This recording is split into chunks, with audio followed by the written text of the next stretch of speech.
আজি কংগ্ৰেছ দলৰ প্ৰাৰ্থী প্ৰেমলাল গঞ্জু ডাঙৰীয়াক তেজপুৰত আদৰণি। আজি শোণিতপুৰ লোকসভা সমষ্টিৰ কংগ্ৰেছ দলৰ মনোনীত তথা বিৰোধী ঐক্যমঞ্চৰ প্ৰাৰ্থী প্ৰেমলাল গঞ্জু ডাঙৰীয়া তেজপুৰ জিলা কংগ্ৰেছৰ কাৰ্যালয়ত উপস্থিত হোৱাৰ লগে লগে দলীয় কৰ্মীসকলে ফটকা ফুটাই উষ্ম আদৰণি জনায়। শোণিতপুৰ জিলা কংগ্ৰেছৰ সভাপতি দাদুল বৰকাকতিৰ উপস্থিতিত দলৰ ব্লক মণ্ডল বুথ কমিটিৰ তৰফৰ পৰা ফুলাম গামোচাৰে তেখেতক আদৰণি জনায়। জিলা সভাপতিগৰাকীয়ে কয় যে প্ৰেমলাল গঞ্জু ডাঙৰীয়া আদিবাসী জনগোষ্ঠী আৰু খেতিয়কৰ ল'ৰা। কংগ্ৰেছৰ মূল প্ৰতিদ্বন্দ্বী বিজেপি দলৰ প্ৰাৰ্থী ৰঞ্জিত দত্ত যদিও দুৰ্নীতিৰ বাবে তেওঁ মন্ত্ৰী পদ ত্যাগ কৰিব লগা হৈছিল আৰু তেওঁৰ সম্পত্তিৰ পাহাৰৰ লগত কংগ্ৰেছৰ প্ৰাৰ্থী গঞ্জু ডাঙৰীয়াৰ সম্পত্তি আঙুলিৰ মূৰত লিখিব পৰা। জনপ্ৰতিনিধি কংগ্ৰেছ প্ৰাৰ্থীগৰাকীয়ে সাংবাদিকৰ আগত কি ক'লে চাওক আমাৰ এই বিশেষ প্ৰতিবেদনত। নম্বৰ শোণিতপুৰ লোকসভা সমষ্টিৰ এইবাৰ আমাৰ কংগ্ৰেছ দলৰ মনোনীত প্ৰাৰ্থী আদিবাসী এগৰাকী জনপ্ৰিয় নেতা প্ৰেমলাল গঞ্জু ডাঙৰীয়াক আজি আমি শোণিতপুৰ জিলাৰ ফালৰ পৰা আমি তেখেতক আদৰণি জনাইছোঁ আৰু আগন্তুক এই লোকসভা নিৰ্বাচনত আমি আমাৰ শোণিতপুৰ লোকসভা সমষ্টিৰ পৰা তেখেতক আমি জয়যুক্ত কৰাম।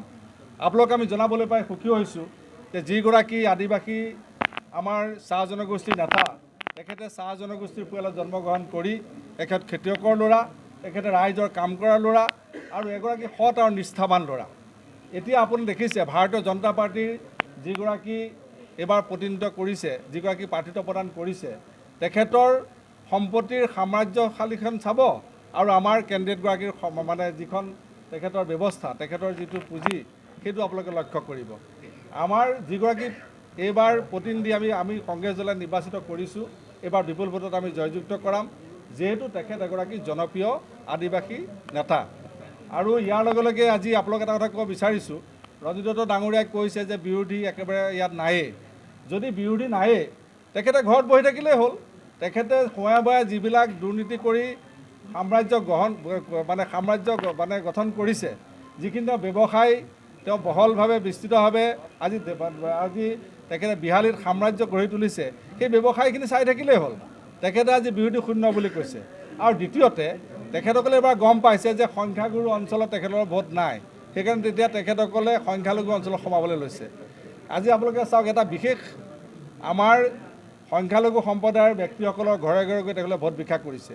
আজিতো আমি কংগ্ৰেছে এইটো কথা কোৱা নাই, আমাৰ সকলোকে লাগিব, সংখ্যালঘু লাগিব, সংখ্যাগুৰু লাগিব, কিন্তু তেখেতসকলে এটা বিশেষ জনজাতিক, এটা বিশেষ জনগোষ্ঠীক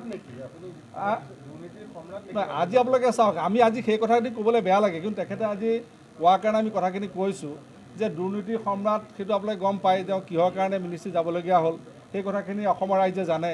আৰু তেখেতে যিখন সাম্ৰাজ্য গঢ়ি তুলিছে বিহালীত, আপোনালোকে খবৰ ল'ব।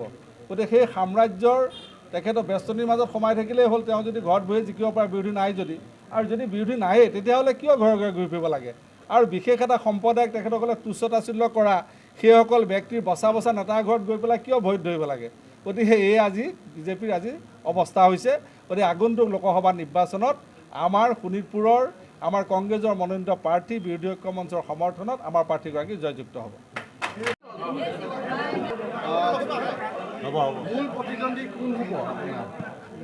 প্ৰথমতে নমস্কাৰ, সকলো নিউজ চেনেলৰ কৰ্মকৰ্তাক মই ধন্যবাদ জ্ঞাপন কৰিছোঁ।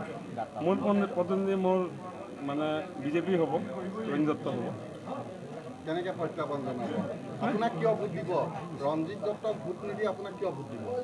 নাই, কথা হৈছে কি, ৰঞ্জিত দত্ত ডাঙৰীয়া বিভিন্ন সময়ত তেওঁ মানে MLA আছিলে, তেওঁ প্ৰাক্তন মন্ত্ৰীও আছিলে, আৰু আজি বৰ্তমান অসমত যি ধৰণৰ মানে পৰিস্থিতি গা কৰিছে, ৰাইজে পৰিৱৰ্তন বিচাৰিছে। আমি গম পাইছোঁ ৰাইজে পৰিৱৰ্তন বিচাৰিছে।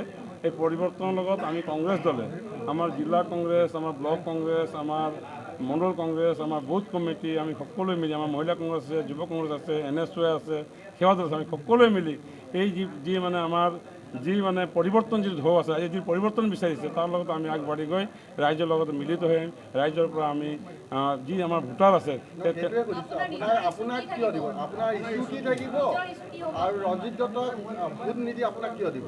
নাই, কথা হৈছে কি বহুত কিছু ইছ্যু আছে। আজি যদি আমি চাওঁ, আজি অসমত আমি চাওঁ, অসমত ইমান ইছ্যু আছে যে আজি মূল্য বৃদ্ধি হওক, আজি আমাৰ যিখিনি মানে আজি গাঁৱত যিবিলাক ৰাস্তা ঘাট আজিও মানে পকীকৰণ নহ'ল।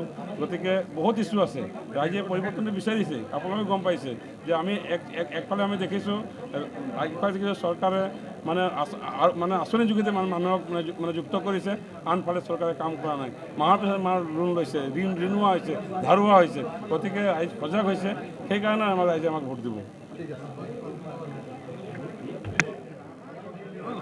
তেজপুৰৰ পৰা ৰবীন্দ্ৰ কুমাৰ বৰাৰ ৰিপৰ্ট, টকচক 24 ইণ্ডিয়া।